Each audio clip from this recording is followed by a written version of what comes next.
Sa ngalan ng Ama, Anak, at ng Espiritu Santo. Amen.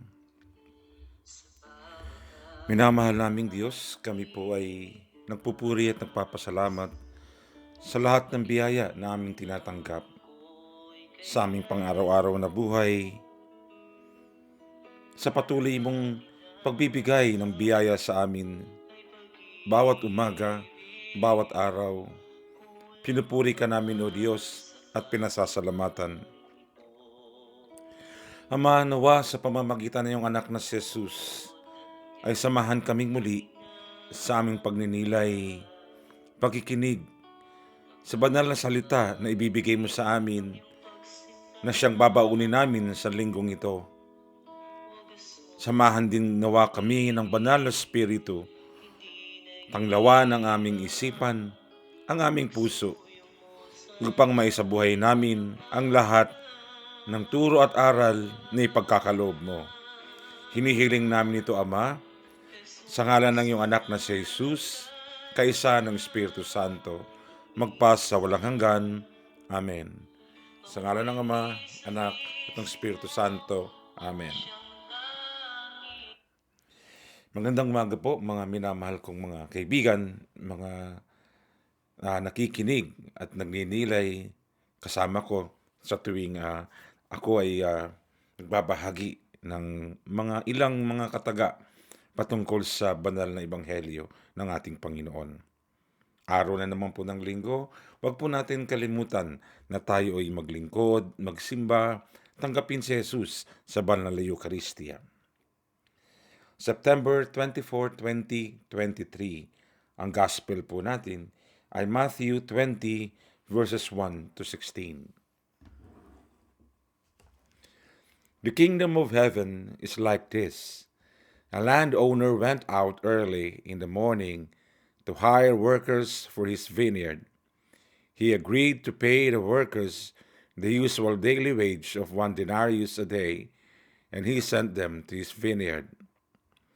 He went out again at about the third hour, and as he saw men idle in the square, he said to them, "You too go to my vineyard, and I will pay you what is just." So they went. The owner went out at the 6th hour, and again at the 9th hour he did the same. Finally, he went out at the 11th hour, and saw others standing there. So he said to them, "Why do you stand idle the whole day?" They answered, "Because no one has hired us." The master said, "Go you also and work in my vineyard." When evening came, the owner of the vineyard said to his manager, "Call the workers and pay them their wage, beginning with the last and ending with the first." Those who had come to work at the last turned up and were given a denarius each. When it was the turn of the first, they thought they would receive more, but they too received 1 denarius each. So on receiving it, they began to grumble against the landowner. They said, "These last hardly worked an hour, yet we have treated them the same as us who have endured a day's burden and heat." The owner said to one of them, "Friend, I have not been unjust with you. Did we not agree on 1 denarius a day? So take what is yours and go. I want to give to the last as much as I give to you. Do I not have the right to do as I please with my money? Why are you serious? Why are you envious when I am generous?" So will it be, the last will be first, and the first will be last. The Gospel of the Lord. Praise to you, O Lord Jesus Christ. Sa Ebanghelyo po na napakinggan po natin ay inihahayag kung gaano kabuti ng may-ari, kung gaano kabait o kabuti ng amo ng ubasan, sapagkat hindi lamang yung mga taong mga manggagawa sa kanyang ubasan ang kanyang binibigyan ng pagkakataon na magkaroon ng trabaho at sumahod Sa halip yung mga nakikita niya sa mga daan ay tinatawag niya rin sapagkat siya ay nahahabag at siya ay nagkakaroon ng tinatawag na nararamdaman niya ang sinasapit ng mga taong ito sapagkat wala rin silang makakain at walang kumukuha sa kanila. Kung kaya dala ng kanyang habag ay pinagtrabaho niya rin sa kanyang ubasan. Subalit mapapansin po natin sa bandang huli ng ating nabanggit na ebanghelyo ay may mga nagrereklamo, lalo na yung mga nauna na gumawa sa kanyang ubasan. Sapagkat silang lahat, bagamat ang iba ay 2 oras, kung iba ay 1 oras lamang, samantalang ang mga nauna ay maaring 5 o 6 na oras, ay pare-pareho sila ng sinahod o ng pera na tinanggap mula sa amo. Kung kaya para bang nagagalit at nagpoprotesta yung mga nauna. Ano kaya ang dahilan bakit sila nagpoprotesta? Para sa kanila, ito ay hindi pantay. Para sa kanila ay hindi makatarungan ang ginawa ng may-ari. Subalit nagpaliwanag ang may-ari at alam natin sa ebanghelyong nabanggit. May kakayahan, may karapatan, at may kapangyarihan ang may-ari kung magkano ang nais niyang ibigay sa mga taong gumagawa o kanyang bibigyan ng sahod o sweldo. Ano ang ninanais na ipakita at ibahagi ng Diyos sa bawat isa sa atin?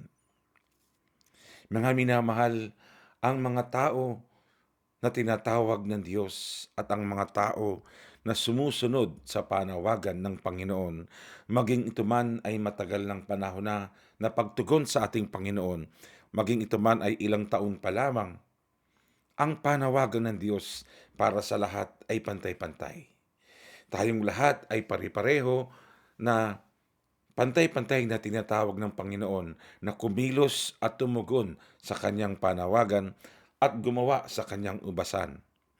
At ang biyaya na tinatanggap natin at tatanggapin pa sa Panginoon ay hindi nagkakaiba sa mga taong nauna na at sa mga sumusunod pa. Sapagkat sa Panginoon, ang Diyos ay nagbibigay ng sapat, sakto, minsan nga ay umaapaw pa sa mga taong tumutugon sa Kanya. Sa Panginoon, hindi tinitignan kung kailan ka dumating, hindi tinitignan o sinusukat ng Diyos kung anong uri mayroon ka o anong lugar mo sa lipunan na iyong ginagalawan. At hindi rin tinitignan ng Panginoon ang mga mayayaman, mahihirap sa kanyang ubasan. Ang lahat ng tumutugon sa kanya ay pantay-pantay na kanyang binibiyayaan at binibigyan ng karampatang sweldo sa mga taong naglilingkod, gumagawa sa kanyang ubasan. Sa pagpapatuloy ng ibanghelyong ito ay ipinakikita po sa atin na walang sinisino at walang kinikilingan ang Panginoon. Mayaman ka man o mahirap, ikaw man ay nauna o hindi, matagal man o hindi, ikaw ay binibiyayaan ng Diyos sa paraan ng iyong kapasidad, sa paraan ng iyong kakayahan, sa paraan kung paano mong pinalalago at pinagagana ang talento at husay na ibinigay ng Diyos sa iyo. At alam po natin yan sa mga nakaraang ebanghelyong nabasa kung saan inihayag ng Panginoon o ng amo dun sa 3 mga utusan, yung iba't ibang talento na kanyang ipinaunlad. At alam po natin sa bandang dulo, yung isa na nabigyan ng isang talento ay hindi ito pinalago, sa halip ay ibinaon sa lupa. Subalit dito sa ebanghelyo natin ngayon ay hindi lamang talento ang pinag-uusapan na dapat na pinagyayabong nating lahat.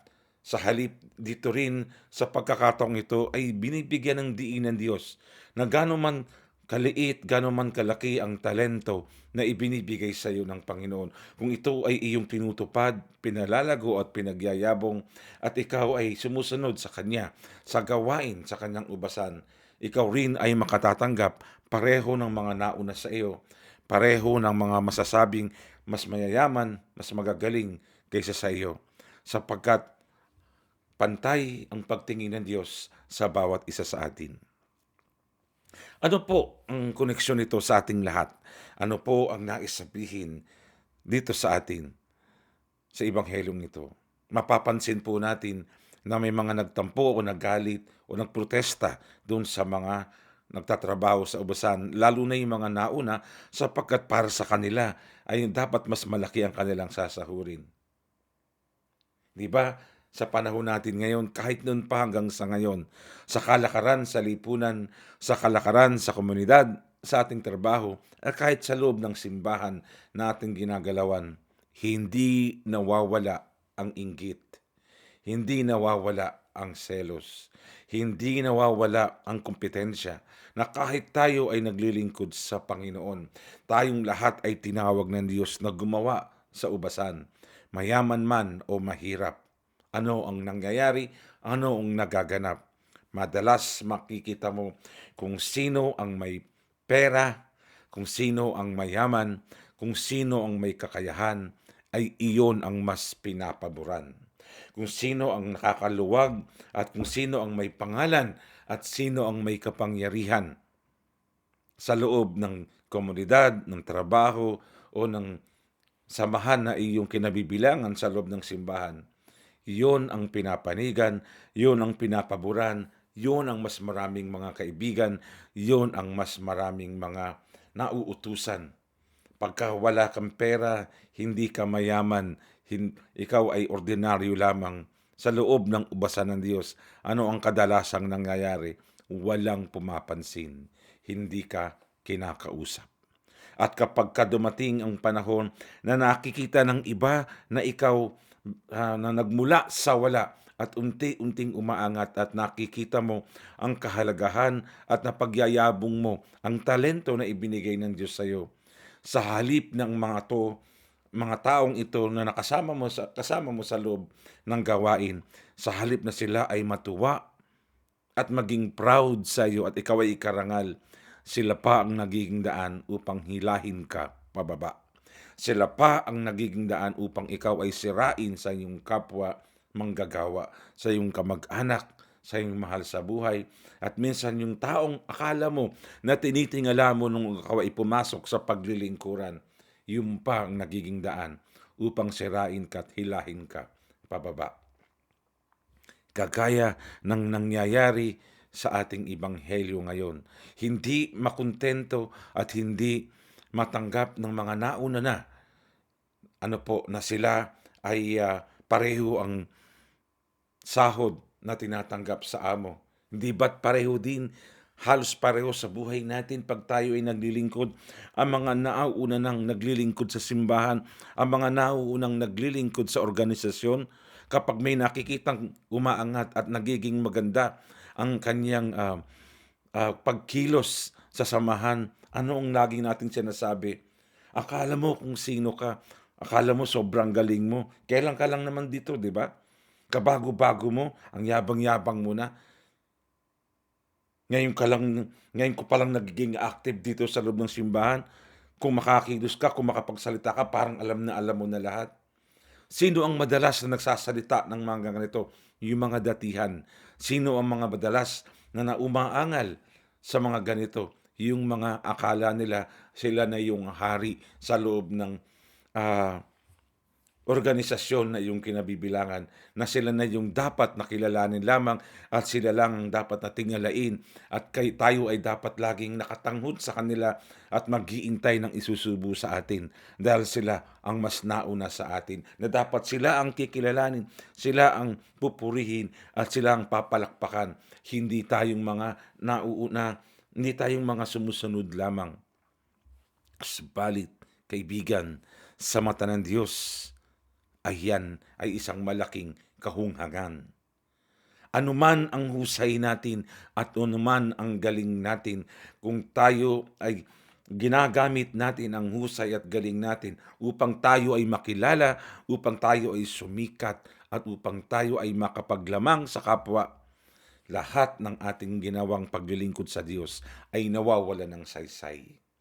Kung tayo ay nagseselos at hindi natin ikinararangal ang mga taong umaangat unti-unti sa loob ng samahan nating kinabibilangan at para bang tayo ay natitreten sa pag-angat ng mga taong ito at hindi natin ikinatutuwa. Tandaan po natin mga kaibigan, ang lahat ng paglilingkod na ginawa natin noon hanggang sa ngayon ay nawawalan ng saysay. Sapagkat sa paningin ng Diyos, ang lahat ay pare-pareho, ang lahat ay binibigyan ng Diyos na kakayahan, iangat ang kanyang sarili, papagtibayin at papag-ibayuhin ang talento, karunungan na ibinigay ng Diyos sa kanya. Kung ito ay nakikita mo sa iba, hindi tayo dapat magalit, hindi tayo dapat matakot, at hindi tayo dapat mainggit. Sapagkat tandaan po natin, ang inggit ang siyang sumisira sa tunay na ibig sabihin ng paglilingkuran. Ang pagmamataas, ang pagmamagaling, ang pagmamayabang, at ang paggamit ng pera ng kayamanan para sa mga pansarili natin, ah, pananaw at pangangailangan o intensyon, yan ang sumisira sa samahan na ating kinabibilangan, sumisira sa mahabang o matagal ng pagkakaibigan. At yan ay hindi lamang nangyayari sa loob ng samahan, kahit sa trabaho, kahit sa simbahan, kahit sa buong pamilya na ating kinabibilangan. Pag pera na at inggit at yabang ang umiral at para bang ayaw nating nakikita na umaangat ang iba o ang ibang mga kasama natin sa pamilya, nawawala at nasisira ang ating pagiging Kristiyano, ang ating pagiging Katoliko, ang ating pagiging mananampalataya sa paglilingkuran sa ubasan ng ating Panginoon. Lagi po nating tatandaan, kung tayo ay may kakayahan, tayo ay may talino at husay, at tayo ay naroon na sa loob ng paglilingkuran ng ating Panginoon. At meron tayong mga kasama na unti-unting umaangat, hindi tayo dapat matakot, hindi tayo dapat kabahan, hindi tayo dapat mag-aalinlangan o pasukan ng espiritu ng inggit. At sila ay hilahin pababa at para sabihin na tayo ang magaling, ang mas mahusay. Hindi po dapat ganon. Sa halip, tayo ay maging banayad, tayo ay maging ah, may ugaling pagtanggap sa mga taong ito. Kung paano tayo tinatanggap ng Diyos, ay ganon din dapat natin sila tanggapin. Sapagkat tandaan po natin, tayo rin ay nagsimula sa wala. Tayo rin ay nagsimula sa pagiging makasalanan. Tayo rin ay nagsimula sa halos napakalayo ng ating sarili at ng ating puso sa Panginoon. Subalit nung tayo ay unti-unting lumalapit sa Diyos, hindi tayo tinanggihan ng Panginoon. Hindi tayo ibinaba ng Panginoon. Sa halip, unti-unti tayong tinutulungan ng Diyos at inaangat sa pamamagitan ng banal na Espiritu upang makita natin ang ating kakayahan, ang sinasabi nating makita natin ang purpose ng buhay natin sa ugnayan ng ating Panginoon sa atin. Tayo ay tinutulungan ng Diyos unti-unti at hindi tinitingnan ng Diyos kung saan tayo galing, kung tayo man ay nauna o hindi, kung tayo man ay mabuting tao o hindi. Hindi yan tinitignan ng Diyos. Ang laging nakikita ng Panginoon ay yung pagpupursigi natin at pagsisikap na baguhin ang ating sarili. At yan din po sana ang inaasahan ng Panginoon sa mga taong nakakasama natin sa loob ng paglilingkuran. Huwag pairalin ang inggit, huwag pairalin ang yabang, huwag pairalin ng pagiging makasarili. Dahil kapag tayo ay may nakikitang kasama natin na nakikilala at ginagawa ang kanilang nararapat na tungkulin para sa gawain sa paglilingkod, ay huwag tayong dapat mainggit. Hindi tayo dapat magselos, hindi tayo dapat magalit, at huwag natin sirain ang taong ito sa iba. At tayo ay sisiksik at didikit lamang sa mga taong may kaya at may pera at isasantabi natin ang iba. Hindi po dapat ganon ang ating mga ugali, mga minamahal, sapagkat yan ay hindi ugali at hindi yan pananaw na ipinibigay ng ating Panginoong Yesus. Ang ibinibigay ng Diyos sa ating lahat, kung kaya sinabi sa Ebanghelyo, Ang amo ng ubasan ay may karapatan ibigay kung ano ang gusto niya at nararapat sa mga taong naglilingkod sa kanya.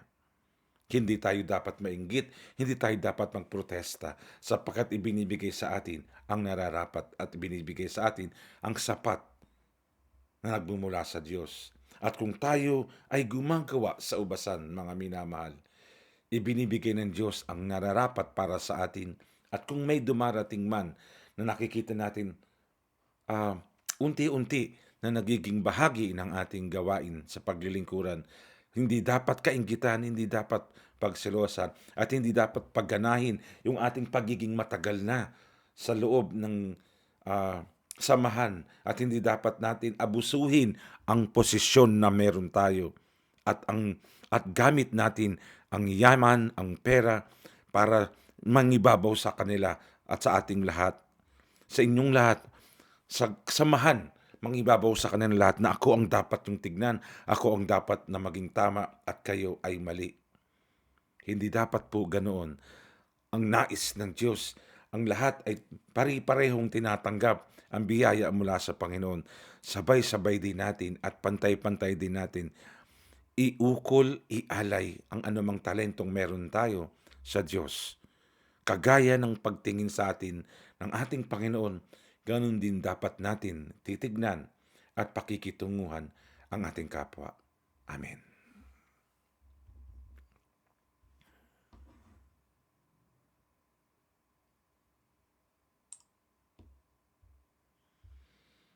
Nanalangin po tayo.